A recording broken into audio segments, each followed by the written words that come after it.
থানার মধ্যে রিপোর্ট করা হবে বা মামলা করা হবে বা গণমাধ্যমের মাধ্যমে সোশ্যাল মিডিয়ার মাধ্যমে যেটা আমাদের নজরে আসবে সেগুলো আমরা তাৎক্ষণিকভাবে আমরা অ্যাড্রেস করব। ইতিপূর্বে মোহাম্মদপুরে আর একটা ছিনতাইয়ের ঘটনা হয়েছিল, ওইখানেও এক ভদ্র মহিলার ব্যাগ ছিনিয়ে নেওয়া হয়েছিল। সেটা 4 কি 5 ঘন্টার ভিতরে তার মালামাল সহ উদ্ধার করা হয়েছিল, আসামিকে গ্রেফতার করা হয়েছে। সেই ঘটনা আমরা এখানে আনি নাই।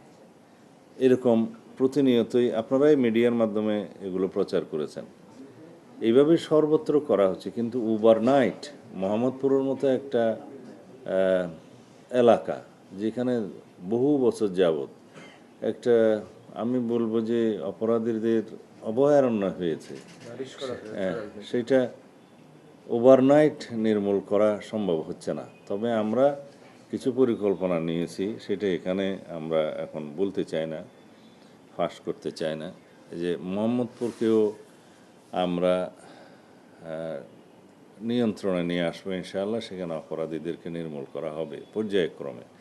এটা পরিকল্পনার বিষয়, আমরা সেভাবে আগাবো।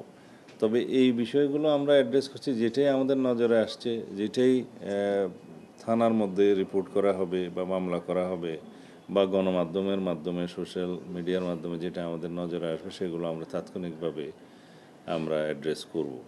তো এইভাবে আমরা করে যাচ্ছি ইনশাআল্লাহ। এই পর্যন্ত বিগত 3 মাস 3.5 মাসে বাংলাদেশ পুলিশের যে অ্যাক্টিভিটিস, এখানে আমাদের